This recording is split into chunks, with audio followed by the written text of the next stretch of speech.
Chapter 27. Sometime in the afternoon I raised my head, and looking round and seeing the western sun gilding the sign of its decline on the wall, I asked, "What am I to do?"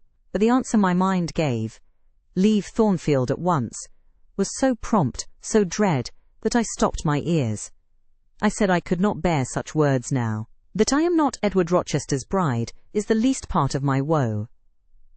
I alleged that I have wakened out of most glorious dreams, and found them all void and vain, is a horror I could bear and master. But that I must leave him decidedly, instantly, entirely, is intolerable. I cannot do it. But then, a voice within me averred that I could do it, and foretold that I should do it. I wrestled with my own resolution. I wanted to be weak, that I might avoid the awful passage of further suffering I saw laid out for me. And conscience, turned tyrant, held passion by the throat, told her tauntingly she had yet but dipped her dainty foot in the slough, and swore that with that arm of iron he would thrust her down to unsounded depths of agony. "Let me be torn away then," I cried. "Let another help me." "No, you shall tear yourself away. None shall help you. You shall yourself pluck out your right eye, yourself cut off your right hand. Your heart shall be the victim, and you the priest to transfix it." I rose up suddenly, terror-struck at the solitude which so ruthless a judge haunted, at the silence which so awful a voice filled. My head swam as I stood erect. I perceived that I was sickening from excitement and inanition. Neither meat nor drink had passed my lips that day, for I had taken no breakfast. And with a strange pang, I now reflected that long as I had been shut up here, no message had been sent to ask how I was, or to invite me to come down. Not even little Adele had tapped at the door, not even Mrs. Fairfax had sought me. "Friends always forget those whom fortune forsakes," I murmured, as I undrew the bolt and passed out. I stumbled over an obstacle. My head was still dizzy, my sight was dim, and my limbs were feeble. I could not soon recover myself. I fell, but not onto the ground. An outstretched arm caught me. I looked up. I was supported by Mr. Rochester, who sat in a chair across my chamber threshold. "You come out at last," he said. "Well, I have been waiting for you long and listening, yet not one movement have I heard, nor one sob. 5 minutes more of that death-like hush, and I should have forced the lock like a burglar. So you shun me? You shut yourself up and grieve alone? I would rather you had come and upbraided me with vehemence. You are passionate. I expected a scene of some kind. I was prepared for the hot rain of tears, only I wanted them to be shed on my breast. Now a senseless flaw has received them, or your drenched handkerchief. But I err. You have not wept at all. I see a white cheek and a faded eye, but no trace of tears. I suppose, then, your heart has been weeping blood. Well, Jane, not a word of reproach, nothing bitter, nothing poignant, nothing to cut a feeling, or sting a passion. You sit quietly where I have placed you, and regard me with a weary, passive look. Jane, I never meant to wound you thus. If the man who had but one little ewe lamb, that was dear to him as a daughter, that ate of his bread, and drank of his cup, and lay in his bosom, had by some mistake slaughtered it at the shambles, he would not have rued his bloody blunder more than I now rue mine. Will you ever forgive me? Reader, I forgave him at the moment and on the spot. There was such deep remorse in his eye, such true pity in his tone, such manly energy in his manner, and besides, there was such unchanged love in his whole look and mien. I forgave him all, yet not in words, not outwardly, only at my heart's core. You know I am a scoundrel, Jane? Ere long he inquired wistfully, wondering, I suppose, at my continued silence and tameness, the result rather of weakness than of will. Yes, sir. Then tell me so roundly and sharply.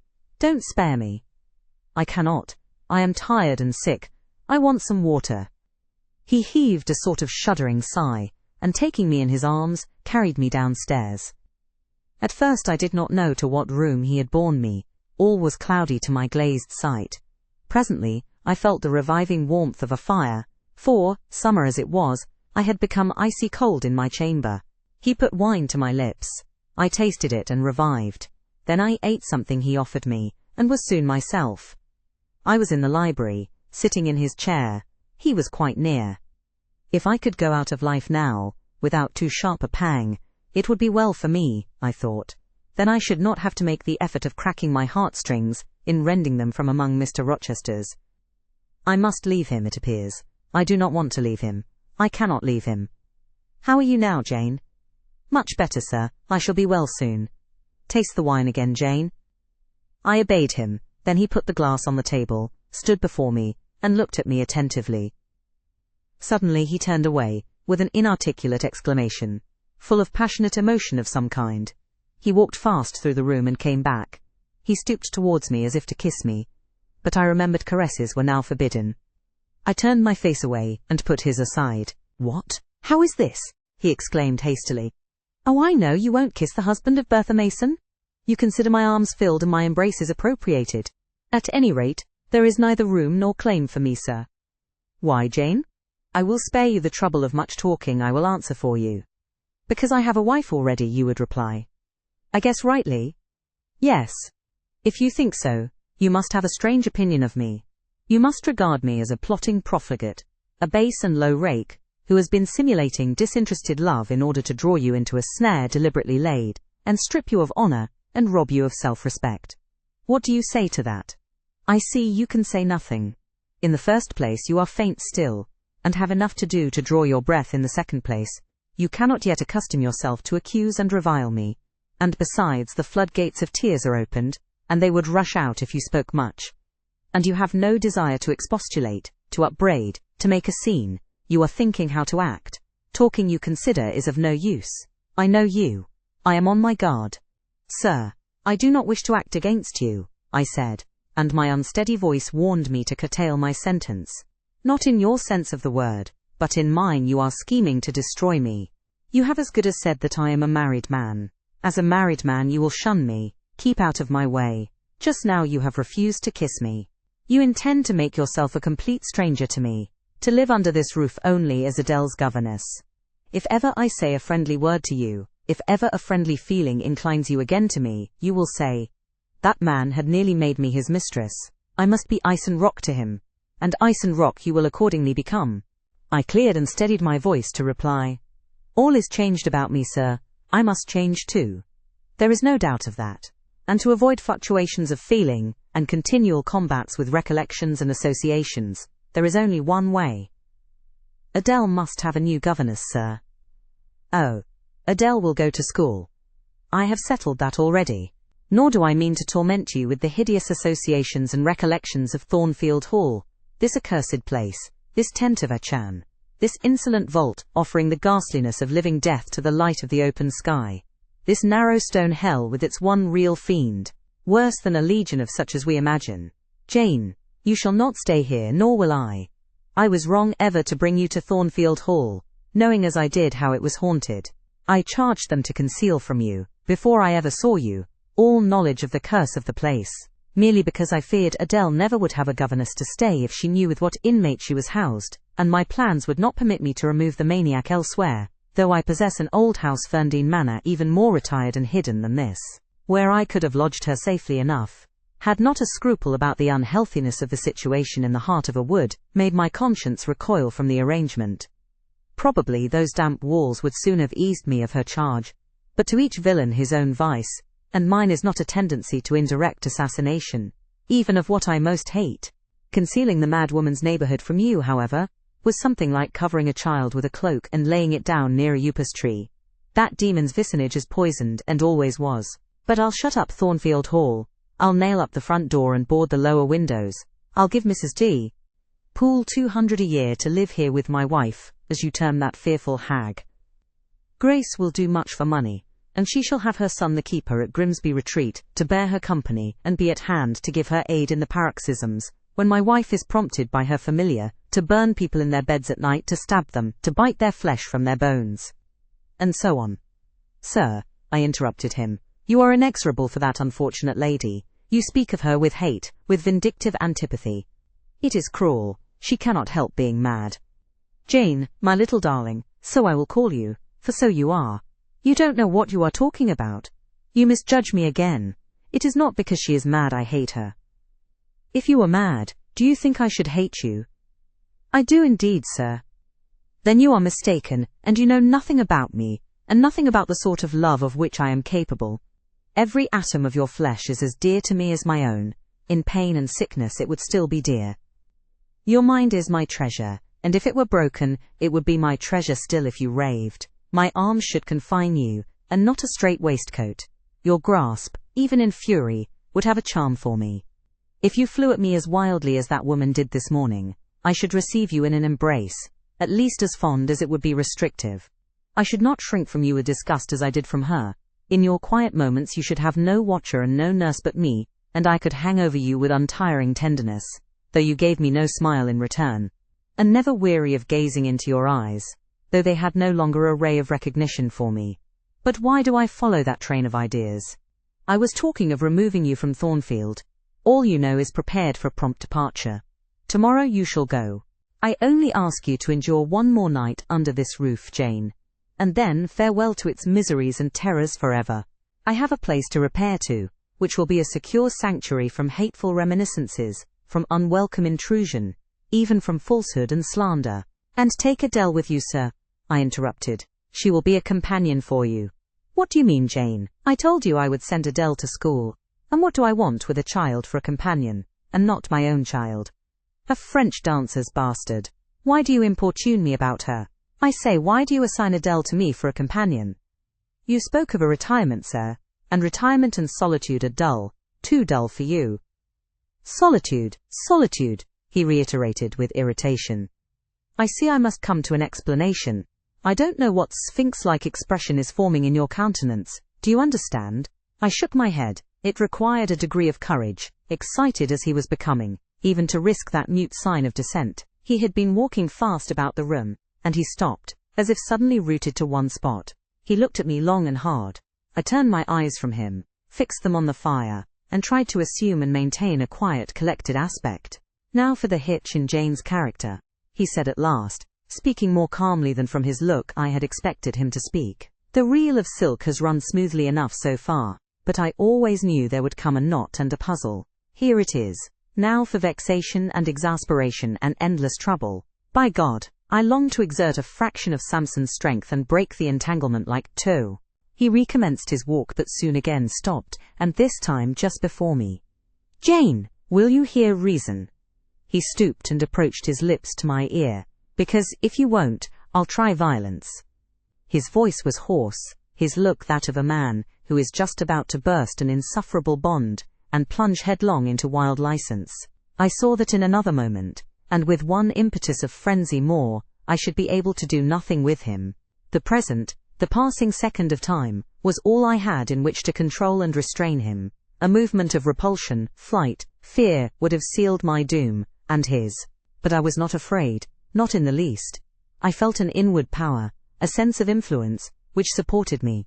The crisis was perilous, but not without its charm, such as the Indian perhaps feels when he slips over the rapid in his canoe. I took hold of his clenched hand, loosened the contorted fingers and said to him, soothingly, "Sit down. I'll talk to you as long as you like, and hear all you have to say, whether reasonable or unreasonable." He sat down, but he did not get leave to speak directly. I had been struggling with tears for some time. I had taken great pains to repress them, because I knew he would not like to see me weep. Now, however, I considered it well to let them flow as freely and as long as they liked. If the flood annoyed him, so much the better. So I gave way and cried heartily. Soon I heard him earnestly entreating me to be composed. I said I could not, while he was in such a passion. "But I am not angry, Jane. I only love you too well, and you had steeled your little pale face with such a resolute frozen look, I could not endure it. Hush now and wipe your eyes." His softened voice announced that he was subdued, so I, in my turn, became calm.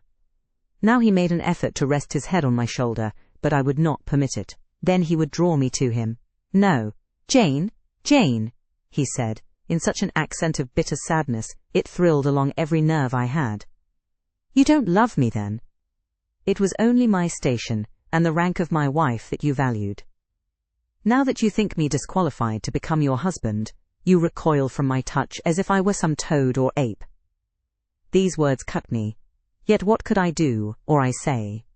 I ought probably to have done or said nothing, but I was so tortured by a sense of remorse at thus hurting his feelings. I could not control the wish to drop balm where I had wounded. "I do love you. I said, more than ever. But I must not show or indulge the feeling, and this is the last time I must express it. The last time, Jane? What?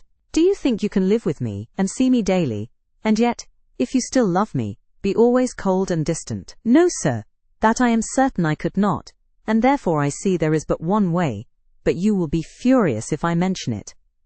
Oh, mention it! If I storm, you have the art of weeping. Mr. Rochester, I must leave you. For how long, Jane? For a few minutes, while you smooth your hair, which is somewhat dishevelled, and bathe your face, which looks feverish. I must leave Adele and Thornfield. I must part with you for my whole life. I must begin a new existence among strange faces and strange scenes. Of course, I told you you should. I pass over the madness about parting from me. You mean you must become a part of me. As to the new existence, it is all right. You shall yet be my wife. I am not married. You shall be Mrs. Rochester, both virtually and nominally. I shall keep only to you so long as you and I live. You shall go to a place I have in the south of France, a whitewashed villa on the shores of the Mediterranean. There you shall live a happy and guarded and most innocent life. Never fear that I wish to lure you into error, to make you my mistress. Why did you shake your head? Jane, you must be reasonable, or in truth I shall again become frantic. His voice and hand quivered, his large nostrils dilated, his eye blazed. Still I dared to speak. Sir, your wife is living. That is a fact acknowledged this morning by yourself. If I lived with you as you desire, I should then be your mistress. To say otherwise is sophistical, is false. Jane, I am not a gentle-tempered man. You forget that. I am not long-enduring. I am not cool and dispassionate. Out of pity to me and yourself, put your finger on my pulse, feel how it throbs, and beware. He bared his wrist, and offered it to me. The blood was forsaking his cheek and lips. They were growing livid. I was distressed on all hands. To agitate him thus deeply, by a resistance he so abhorred, was cruel. To yield was out of the question. I did what human beings do instinctively when they are driven to utter extremity. Looked for aid to one higher than man. The words, God help me, burst involuntarily from my lips. I am a fool, cried Mr. Rochester suddenly. I keep telling her I am not married, and do not explain to her why. I forget she knows nothing of the character of that woman, or of the circumstances attending my infernal union with her. Oh, I am certain Jane will agree with me in opinion, when she knows all that I know. Just put your hand in mine, Janet, that I may have the evidence of touch as well as sight, to prove you are near me, and I will in a few words show you the real state of the case. Can you listen to me? Yes, sir, for hours if you will. I ask only minutes. Jane, did you ever hear or know that I was not the eldest son of my house, that I had once a brother older than I? I remember Mrs. Fairfax told me so once. And did you ever hear that my father was an avaricious, grasping man? I have understood something to that effect. Well, Jane, being so, it was his resolution to keep the property together. He could not bear the idea of dividing his estate and leaving me a fair portion. All, he resolved, should go to my brother Roland. Yet as little could he endure that a son of his should be a poor man. I must be provided for by a wealthy marriage. He sought me a partner betimes. Mr. Mason, a West India planter and merchant, was his old acquaintance. He was certain his possessions were real and vast. He made inquiries. Mr. Mason, he found, had a son and daughter, and he learnt from him that he could and would give the latter a fortune of £30,000. That sufficed. When I left college, I was sent out to Jamaica, to espouse a bride already courted for me. My father said nothing about her money, but he told me Miss Mason was the boast of Spanish Town for her beauty, and this was no lie. I found her a fine woman, in the style of Blanche Ingram, tall, dark and majestic. Her family wished to secure me because I was of a good race, and so did she. They showed her to me in parties, splendidly dressed. I seldom saw her alone, and had very little private conversation with her. She flattered me and lavishly displayed for my pleasure her charms and accomplishments. All the men in her circle seemed to admire her, and envy me. I was dazzled, stimulated, my senses were excited, and being ignorant, raw and inexperienced, I thought I loved her. There is no folly so besotted that the idiotic rivalries of society, the prurience, the rashness, the blindness of youth, will not hurry a man to its commission. Her relatives encouraged me, competitors piqued me, she allured me, a marriage was achieved almost before I knew where I was. Oh, I have no respect for myself when I think of that act. An agony of inward contempt masters me.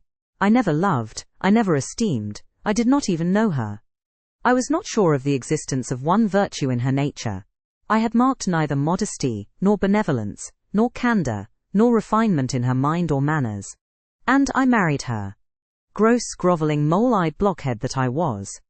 With less sin I might have, but let me remember to whom I am speaking.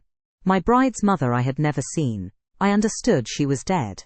The honeymoon over, I learned my mistake. She was only mad, and shut up in a lunatic asylum. There was a younger brother too, a complete dumb idiot, the elder one whom you have seen, and whom I cannot hate whilst I abhor all his kindred, because he has some grains of affection in his feeble mind, shown in the continued interest he takes in his wretched sister, and also in a dog-like attachment he once bore me, will probably be in the same state one day. My father and my brother Roland knew all this, but they thought only of the £30,000, and joined in the plot against me.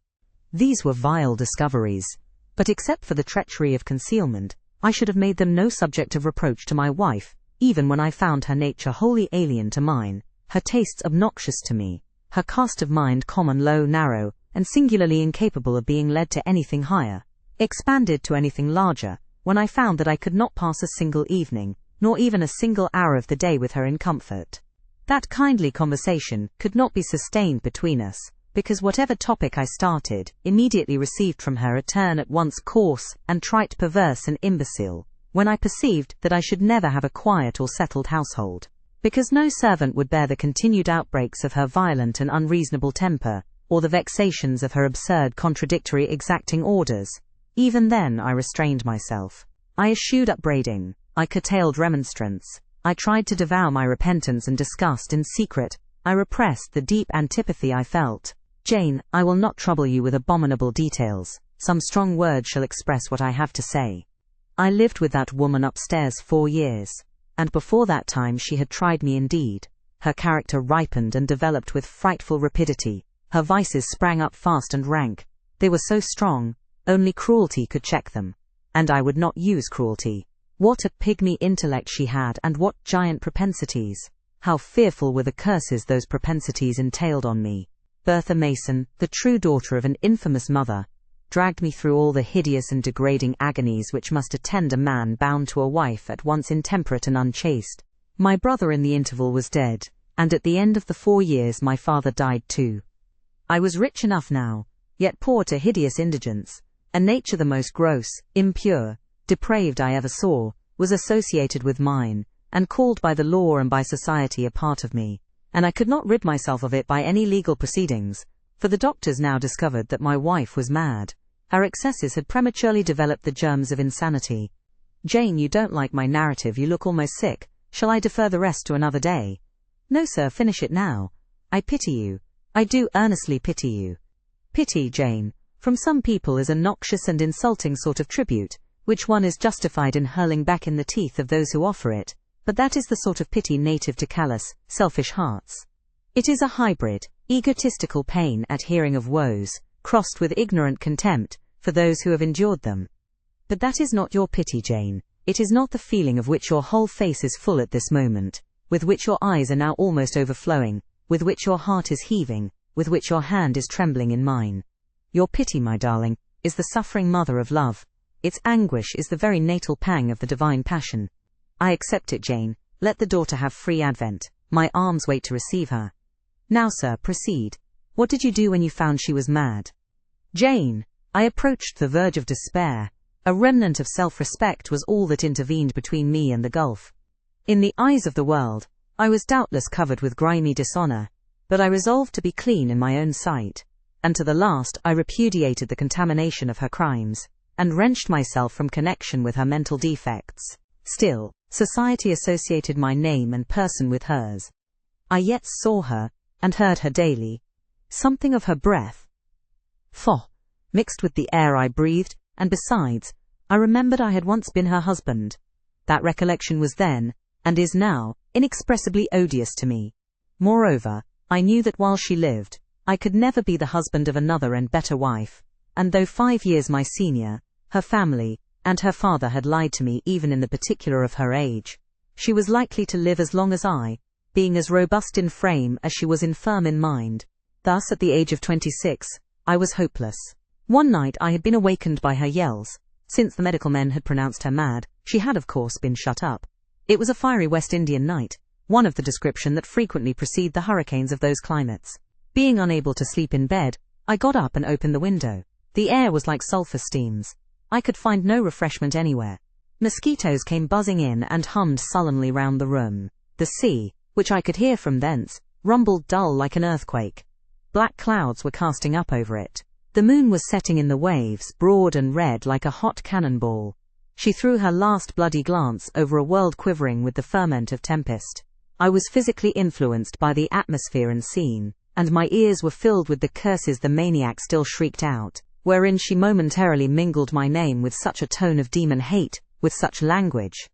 No professed harlot ever had a fouler vocabulary than she. Though 2 rooms off, I heard every word. The thin partitions of the West India house opposing but slight obstruction to her wolfish cries. "This life," said I at last, "is hell. This is the air. Those are the sounds of the bottomless pit. I have a right to deliver myself from it if I can. The sufferings of this mortal state will leave me with the heavy flesh that now cumbers my soul. Of the fanatic's burning eternity, I have no fear. There is not a future state worse than this present one. Let me break away, and go home to God." I said this whilst I knelt down at and unlocked a trunk which contained a brace of loaded pistols. I meant to shoot myself. I only entertained the intention for a moment, for not being insane, the crisis of exquisite and unalloyed despair, which had originated the wish and design of self-destruction, was past in a second. A wind fresh from Europe blew over the ocean and rushed through the open casement. The storm broke, streamed, thundered, blazed, and the air grew pure. I then framed and fixed a resolution. While I walked under the dripping orange trees of my wet garden, and amongst its drenched pomegranates and pineapples, and while the refulgent dawn of the tropics kindled round me, I reasoned thus, Jane. And now listen, for it was true wisdom that consoled me in that hour, and showed me the right path to follow. The sweet wind from Europe was still whispering in the refreshed leaves, and the Atlantic was thundering in glorious liberty. My heart, dried up and scorched for a long time, swelled to the tone and filled with living blood. My being longed for renewal, my soul thirsted for a pure draught. I saw hope revive, and felt regeneration possible. From a flowery arch at the bottom of my garden I gazed over the sea, bluer than the sky. The old world was beyond. Clear prospects opened thus. "Go," said Hope, "and live again in Europe. There it is not known what a sullied name you bear, nor what a filthy burden is bound to you. You may take the maniac with you to England, confine her with due attendance and precautions at Thornfield, then travel yourself to what clime you will, and form what new tie you like. That woman, who has so abused your long suffering, so sullied your name, so outraged your honor, so blighted your youth, is not your wife, nor are you her husband. See that she is cared for as her condition demands, and you have done all that God and humanity require of you. Let her identity, her connection with yourself be buried in oblivion. You are bound to impart them to no living being. Place her in safety and comfort, shelter her degradation with secrecy, and leave her." I acted precisely on this suggestion. My father and brother had not made my marriage known to their acquaintance, because, in the very first letter I wrote to apprise them of the union, having already begun to experience extreme disgust of its consequences, and from the family character and constitution, seeing a hideous future opening to me, I added an urgent charge to keep it secret. And very soon the infamous conduct of the wife my father had selected for me was such as to make him blush to own her as his daughter-in-law. Far from desiring to publish the connection, he became as anxious to conceal it as myself. To England then I conveyed her. A fearful voyage I had with such a monster in the vessel. Glad was I when I at last got her to Thornfield, and saw her safely lodged in that 3rd-story room, of whose secret inner cabinet she has now for 10 years made a wild beast's den, a goblin cell. I had some trouble in finding an attendant for her, as it was necessary to select one on whose fidelity dependence could be placed, for her ravings would inevitably betray my secret. Besides, She had lucid intervals of days, sometimes weeks, which she filled up with abuse of me. At last I hired Grace Poole from the Grimsby retreat. She and the surgeon, Carter, who dressed Mason's wounds that night he was stabbed and worried, are the only two I have ever admitted to my confidence. Mrs. Fairfax may indeed have suspected something, but she could have gained no precise knowledge as to facts. Grace has on the whole proved a good keeper, though, owing partly to a fault of her own, of which it appears nothing can cure her, and which is incident to her harassing profession, her vigilance has been more than once lulled and baffled. The lunatic is both cunning and malignant. She has never failed to take advantage of her guardian's temporary lapses, once to secrete the knife with which she stabbed her brother, and twice to possess herself of the key of her cell, and issue therefrom in the night time. On the first of these occasions, she perpetrated the attempt to burn me in my bed. On the second, she paid that ghastly visit to you. I thank Providence, who watched over you, that she then spent her fury on your wedding apparel, which perhaps brought back vague reminiscences of her own bridal days, but on what might have happened, I cannot endure to reflect. When I think of the thing which flew at my throat this morning, hanging its black and scarlet visage over the nest of my dove, my blood curdles. "And what, sir," I asked while he paused, "did you do when you had settled her here? Where did you go?" "What did I do, Jane? I transformed myself into a willow. The wisp. Where did I go? I pursued wanderings as wild as those of the March spirit. I sought the continent, and went devious through all its lands. My fixed desire was to seek and find a good and intelligent woman, whom I could love, a contrast to the fury I left at Thornfield. But you could not marry, sir. I had determined, and was convinced that I could and ought. It was not my original intention to deceive, as I have deceived you.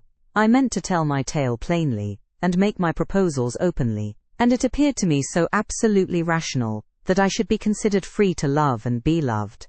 I never doubted some woman might be found willing and able to understand my case, and accept me, in spite of the curse with which I was burdened. Well, sir, when you are inquisitive, Jane, you always make me smile. You open your eyes like an eager bird, and make every now and then a restless movement, as if answers in speech did not flow fast enough for you, and you wanted to read the tablet of one's heart. But before I go on, tell me what you mean by your, well, sir. It is a small phrase very frequent with you, and which many a time has drawn me on and on through interminable talk. I don't very well know why. I mean, what next? How did you proceed? What came of such an event? Precisely. And what do you wish to know now? Whether you found anyone you liked, whether you asked her to marry you, and what she said. I can tell you whether I found anyone I liked, and whether I asked her to marry me, but what she said is yet to be recorded in the Book of Fate. For 10 long years I roved about, living first in one capital, then another. Sometimes in St. Petersburg, oftener in Paris, occasionally in Rome, Naples and Florence. Provided with plenty of money, and the passport of an old name, I could choose my own society. No circles were closed against me.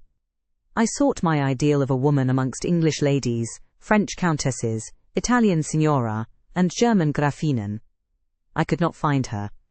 Sometimes, for a fleeting moment, I thought I caught a glance, heard a tone, beheld a form, which announced the realization of my dream. But I was presently undeceived. You are not to suppose that I desired perfection either of mind or person. I longed only for what suited me, for the antipodes of the Creole, and I longed vainly. Amongst them all I found not one whom, had I been ever so free, I, warned as I was of the risks, the horrors, the loathings of incongruous unions, would have asked to marry me. Disappointment made me reckless. I tried dissipation, never debauchery, that I hated, and hate. That was my Indian Messalina's attribute. Rooted disgust at it, and her restrained me much, even in pleasure. Any enjoyment that bordered on riot seemed to approach me to her and her vices, and I eschewed it. Yet I could not live alone, so I tried the companionship of mistresses. The first I chose was Céline Varenne, another of those steps which make a man spurn himself when he recalls them. You already know what she was, and how my liaison with her terminated. She had 2 successors, an Italian, Giacinta, and a German, Clara, both considered singularly handsome. What was their beauty to me in a few weeks? Giacinta was unprincipled and violent. I tired of her in 3 months. Clara was honest and quiet, but heavy, mindless, and unimpressible. Not one whit to my taste. I was glad to give her a sufficient sum to set her up in a good line of business, and so get decently rid of her. But Jane, I see by your face you are not forming a very favourable opinion of me just now. You think me an unfeeling, loose-principled rake, don't you? I don't like you so well as I have done sometimes indeed, sir. Did it not seem to you in the least wrong to live in that way, first with one mistress and then another? You talk of it as a mere matter of course. It was with me, and I did not like it. It was a grovelling fashion of existence. I should never like to return to it. Hiring a mistress is the next worst thing to buying a slave. Both are often by nature, and always by position, inferior. And to live familiarly with inferiors is degrading. I now hate the recollection of the time I passed with Celine, Giacinta, and Clara. I felt the truth of these words, and I drew from them the certain inference that if I were so far to forget myself and all the teaching that had ever been instilled into me as, under any pretext, with any justification, through any temptation, to become the successor of these poor girls, he would one day regard me with the same feeling which now in his mind desecrated their memory. I did not give utterance to this conviction. It was enough to feel it. I impressed it on my heart, that it might remain there to serve me as aid in the time of trial. Now, Jane, why don't you say, "Well, sir, I have not done. You are looking grave. You disapprove of me still, I see." But let me come to the point. Last January, rid of all mistresses, in a harsh, bitter frame of mind, the result of a useless, roving, lonely life, corroded with disappointment, sourly disposed against all men, and especially against all womankind, for I began to regard the notion of an intellectual, faithful, loving woman as a mere dream. Recalled by business, I came back to England. On a frosty winter afternoon, I rode in sight of Thornfield Hall. Abhorred spot! I expected no peace, no pleasure there. On a stile in Hay Lane, I saw a quiet little figure sitting by itself. I passed it as negligently as I did the pollard willow opposite to it. I had no presentiment of what it would be to me, no inward warning that the arbitress of my life, my genius for good or evil, waited there in humble guise. I did not know it, even when, on the occasion of Mesrour's accident, it came up and gravely offered me help. Childish and slender creature. It seemed as if a linnet had hopped to my foot and proposed to bear me on its tiny wing. I was surly, but the thing would not go. It stood by me with strange perseverance, and looked and spoke with a sort of authority. I must be aided, and by that hand, and aided I was. When once I had pressed the frail shoulder, something new, a fresh sap and sense, stole into my frame. It was well I had learnt that this elf must return to me, that it belonged to my house down below, or I could not have felt it pass away from under my hand, and seen it vanish behind the dim hedge, without singular regret. I heard you come home that night, Jane, though probably you were not aware that I thought of you or watched for you. The next day I observed you, myself unseen, for half an hour, while you played with Adele in the gallery. It was a snowy day, I recollect, and you could not go out of doors. I was in my room. The door was ajar. I could both listen and watch. Adele claimed your outward attention for a while, yet I fancied your thoughts were elsewhere. But you were very patient with her, my little Jane. You talked to her, and amused her a long time. When at last she left you, you lapsed at once into deep reverie. You betook yourself slowly to pace the gallery. Now and then, in passing a casement, you glanced out at the thick falling snow, you listened to the sobbing wind, and again you paced gently on and dreamed. I think those day visions were not dark. There was a pleasurable illumination in your eye occasionally, a soft excitement in your aspect, which told of no bitter, bilious, hypochondriac brooding. Your look revealed rather the sweet musings of youth, when its spirit follows on willing wings the flight of hope up and on to an ideal heaven. The voice of Mrs. Fairfax speaking to a servant in the hall wakened you, and how curiously you smiled to and at yourself, Janet. There was much sense in your smile. It was very shrewd, and seemed to make light of your own abstraction. It seemed to say, "My fine visions are all very well, but I must not forget they are absolutely unreal. I have a rosy sky and a green flowery Eden in my brain, but without, I am perfectly aware, lies at my feet a rough track to travel, and around me gather black tempests to encounter." You ran downstairs and demanded of Mrs. Fairfax some occupation, the weekly house accounts to make up or something of that sort, I think it was. I was vexed with you for getting out of my sight. Impatiently I waited for evening, when I might summon you to my presence. An unusual, to me, A perfectly new character I suspected was yours. I desired to search it deeper and know it better. You entered the room with a look and air at once, shy and independent. You were quaintly dressed, much as you are now. I made you talk. Ere long I found you full of strange contrasts. Your garb and manner were restricted by rule. Your air was often diffident, and altogether that of one refined by nature, but absolutely unused to society, and a good deal afraid of making herself disadvantageously conspicuous by some solecism or blunder. Yet when addressed, you lifted a keen, a daring and a glowing eye to your interlocutor's face. There was penetration and power in each glance you gave when plied by close questions. You found ready and round answers. Very soon you seemed to get used to me. I believe you felt the existence of sympathy between you and your grim and cross-master Jane, for it was astonishing to see how quickly a certain pleasant ease tranquilized your manner. Snarl as I would, you showed no surprise, fear, annoyance or displeasure at my moroseness. You watched me, and now and then smiled at me with a simple yet sagacious grace I cannot describe. I was at once content and stimulated with what I saw. I liked what I had seen, and wished to see more. Yet for a long time, I treated you distantly, and sought your company rarely. I was an intellectual epicure, and wished to prolong the gratification of making this novel and piquant acquaintance.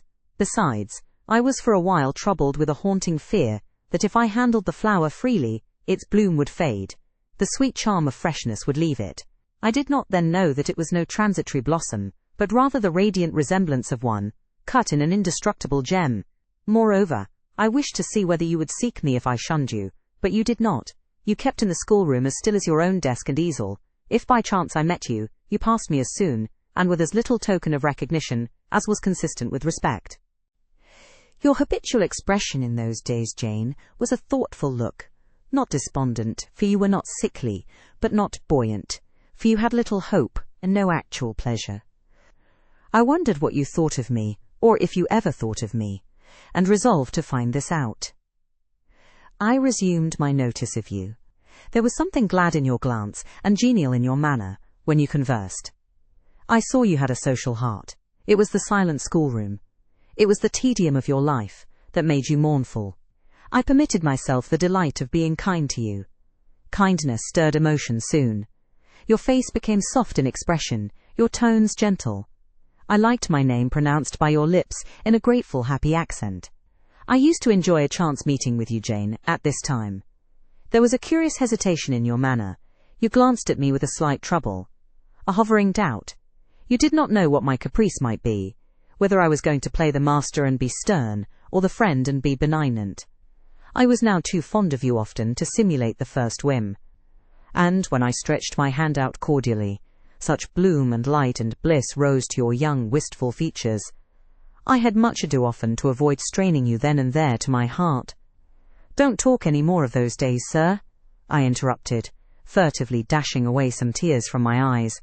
His language was torture to me, for I knew what I must do, and do soon, and all these reminiscences, and these revelations of his feelings, only made my work more difficult. "No, Jane," he returned, "what necessity is there to dwell on the past when the present is so much surer, the future so much brighter?" I shuddered to hear the infatuated assertion. "You see now how the case stands, do you not?" he continued. "After a youth and manhood passed half in unutterable misery and half in dreary solitude, I have for the first time found what I can truly love. I have found you. You are my sympathy, my better self, my good angel. I am bound to you with a strong attachment. I think you good, gifted, lovely. A fervent, a solemn passion is conceived in my heart. It leans to you, draws you to my centre and spring of life, wraps my existence about you, and kindling in pure powerful flame, fuses you and me in one. It was because I felt and knew this that I resolved to marry you. To tell me that I had already a wife is empty mockery. You know now that I had but a hideous demon. I was wrong to attempt to deceive you, but I feared a stubbornness that exists in your character. I feared early instilled prejudice. I wanted to have you safe before hazarding confidences. This was cowardly. I should have appealed to your nobleness and magnanimity at first as I do now. Opened to you plainly my life of agony. Described to you my hunger and thirst after a higher and worthier existence. Shown to you not my resolution, that word is weak, but my resistless bent to love faithfully and well. Where I am faithfully and well loved in return, then I should have asked you to accept my pledge of fidelity and to give me yours. Jane, give it me now. A pause. Why are you silent, Jane? I was experiencing an ordeal. A hand of fiery iron grasped my vitals. Terrible moment, full of struggle, blackness, burning. Not a human being that ever lived could wish to be loved better than I was loved. And him who thus loved me I absolutely worshipped. And I must renounce love and idol. One drear word comprised my intolerable duty. Depart. Jane, you understand what I want of you, just this promise. I will be yours, Mr. Rochester. Mr. Rochester, I will not be yours. Another long silence. Jane, recommenced he, with a gentleness that broke me down with grief, and turned me stone cold with ominous terror. For this still voice was the pant of a lion rising. Jane, do you mean to go one way in the world and to let me go another? I do, Jane, bending towards and embracing me. Do you mean it now? I do. And now? Softly kissing my forehead and cheek. I do, extricating myself from restraint rapidly and completely. Oh, Jane, this is bitter. This is wicked. It would not be wicked to love me. It would to obey you. A wild look raised his brows, crossed his features. He rose, but he forbore yet. I laid my hand on the back of a chair for support. I shook, I feared, but I resolved. One instant, Jane. Give one glance to my horrible life when you are gone. All happiness will be torn away with you. What then is left? For a wife I have but the maniac upstairs. As well might you refer me to some corpse in yonder churchyard. What shall I do, Jane? Where turn for a companion, and for some hope? Do as I do. Trust in God and yourself. Believe in heaven. Hope to meet again there. Then you will not yield? No. Then you condemn me to live wretched, and to die accursed? His voice rose. I advise you to live sinless, and I wish you to die tranquil. Then you snatch love and innocence from me? You fling me back on lust for a passion, vice for an occupation. Mr. Rochester, I no more assign this fate to you than I grasp at it for myself. We were born to strive and endure. You as well as I, do so. You will forget me before I forget you. You make me a liar by such language. You sully my honor.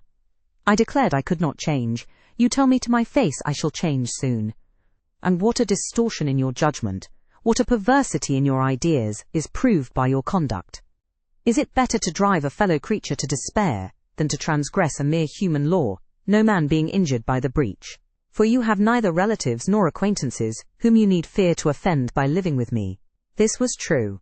And while he spoke, my very conscience and reason turned traitors against me, and charged me with crime in resisting him. They spoke almost as loud as feeling, and that clamoured wildly. Oh, comply, it said. Think of his misery. Think of his danger. Look at his state when left alone. Remember his headlong nature. Consider the recklessness following on despair. Soothe him. Save him. Love him. Tell him you love him, and will be his. Who in the world cares for you, or who will be injured by what you do? Still indomitable was the reply. I care for myself.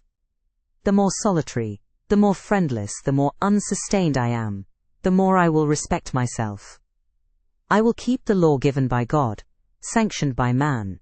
I will hold to the principles received by me when I was sane and not mad, as I am now. Laws and principles are not for the times when there is no temptation. They are for such moments as this, when body and soul rise in mutiny against their rigor. Stringent are they, inviolate they shall be. If at my individual convenience I might break them, what would be their worth? They have a worth, so I have always believed, and if I cannot believe it now, it is because I am insane, quite insane, with my veins running fire, and my heart beating faster than I can count its throbs. Preconceived opinions, foregone determinations, are all I have at this hour to stand by. There I plant my foot. I did. Mr. Rochester, reading my countenance, saw I had done so. His fury was wrought to the highest. He must yield to it for a moment, whatever followed. He crossed the floor and seized my arm, and grasped my waist. He seemed to devour me with his flaming glance. Physically, I felt at the moment powerless as stubble exposed to the draught and glow of a furnace. Mentally, I still possessed my soul, and with it, the certainty of ultimate safety. The soul, fortunately, has an interpreter, often an unconscious, but still a truthful interpreter in the eye. My eye rose to his, and while I looked in his fierce face, I gave an involuntary sigh. His gripe was painful, and my overtaxed strength almost exhausted. "Never," said he as he ground his teeth, "never was anything at once so frail and so indomitable. A mere reed she feels in my hand." And he shook me with the force of his hold. I could bend her with my finger and thumb, and what good would it do if I bent, if I uptore, if I crushed her? Consider that eye. Consider the resolute, wild, free thing looking out of it, defying me, with more than courage, with a stern triumph. Whatever I do with its cage, I cannot get at it, the savage, beautiful creature. If I tear, if I rend the slight prison, my outrage will only let the captive loose. Conqueror I might be of the house, but the inmate would escape to heaven before I could call myself possessor of its clay dwelling place.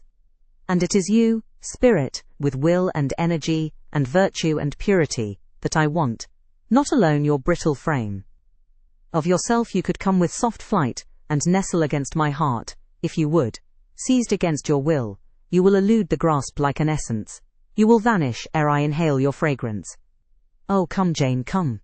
As he said this, he released me from his clutch, and only looked at me. The look was far worse to resist than the frantic strain. Only an idiot, however, would have succumbed now. I had dared and baffled his fury. I must elude his sorrow. I retired to the door. "You are going, Jane?" "I am going, sir." "You are leaving me?" "Yes." "You will not come. You will not be my comforter, my rescuer. My deep love, my wild woe, my frantic prayer, are all nothing to you." What unutterable pathos was in his voice. How hard it was to reiterate firmly, "I am going. Jane, Mr. Rochester." "Withdraw, then. I consent. But remember, you leave me here in anguish. Go up to your own room. Think over all I have said. And Jane, cast a glance on my sufferings. Think of me." He turned away. He threw himself on his face on the sofa. "Oh, Jane, my hope, my love, my life," broke in anguish from his lips. Then came a deep, strong sob. I had already gained the door, but reader, I walked back as determinedly as I had retreated. I knelt down by him. I turned his face from the cushion to me. I kissed his cheek. I smoothed his hair with my hand. "God bless you, my dear master," I said. "God keep you from harm and wrong, direct you, solace you, reward you well for your past kindness to me." "Little Jane's love would have been my best reward," he answered. "Without it my heart is broken, but Jane will give me her love. Yes, nobly, generously."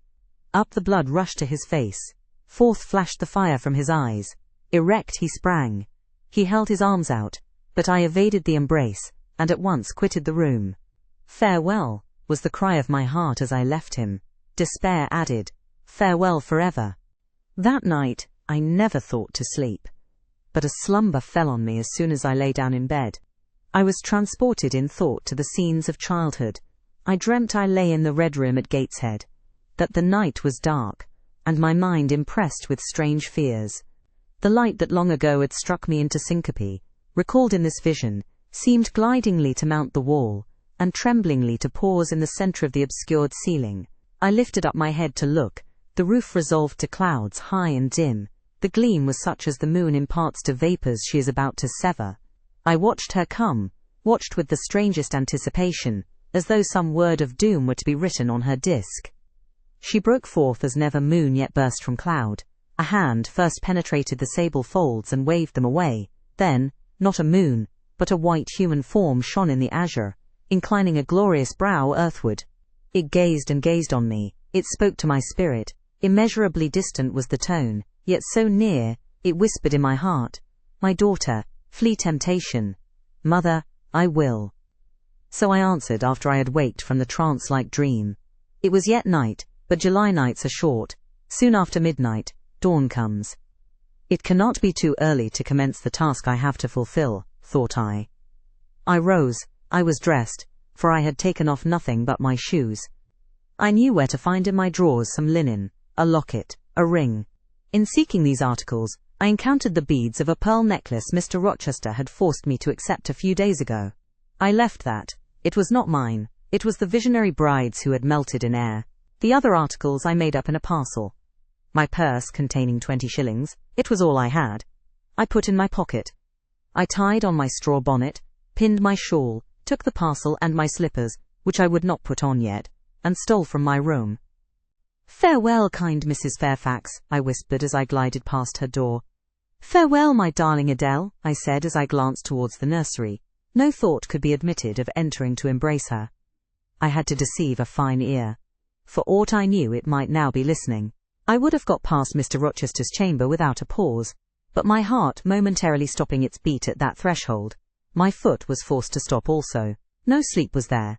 The inmate was walking restlessly from wall to wall, and again he sighed while I listened. There was a heaven, a temporary heaven, in this room for me if I chose.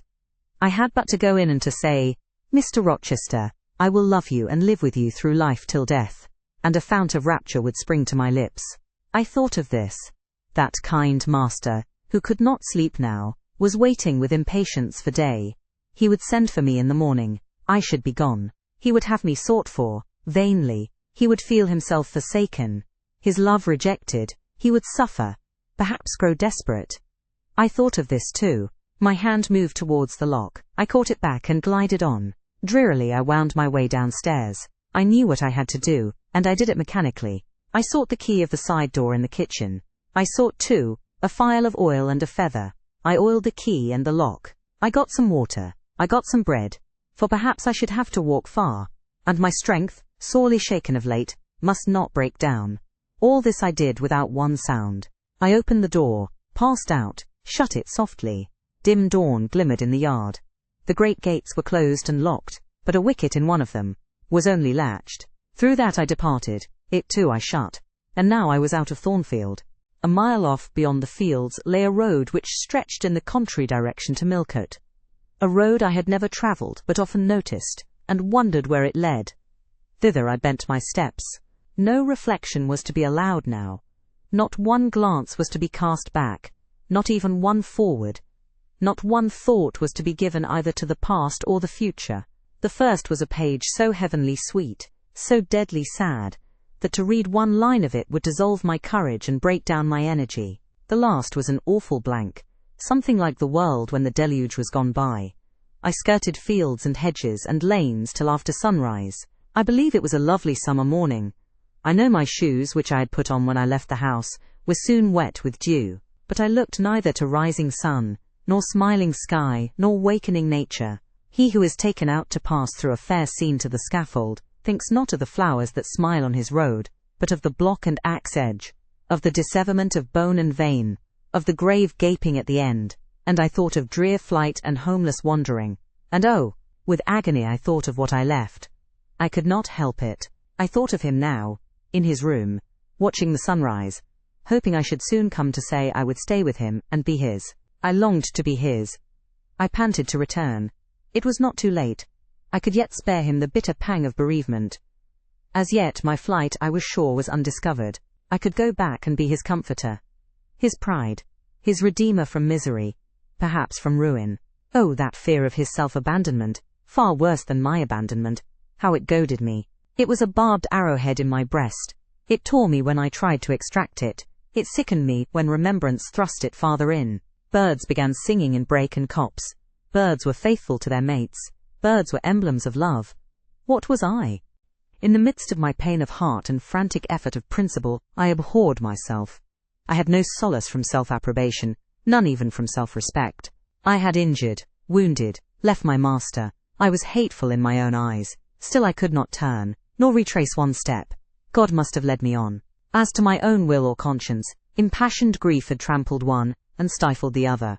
I was weeping wildly as I walked along my solitary way. Fast, fast I went like one delirious.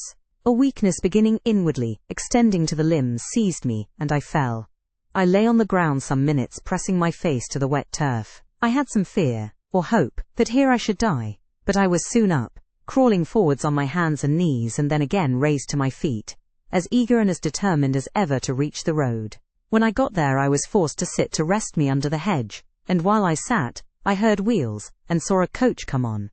I stood up, and lifted my hand. It stopped. I asked where it was going. The driver named a place a long way off, and where I was sure Mr. Rochester had no connections. I asked for what sum he would take me there. He said 30 shillings. I answered I had but 20. Well, he would try to make it do. He further gave me leave to get into the inside. As the vehicle was empty, I entered, was shut in, and it rolled on its way. Gentle reader, may you never feel what I then felt.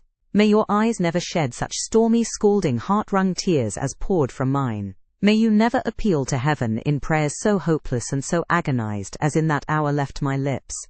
For never may you, like me, dread to be the instrument of evil to what you wholly love,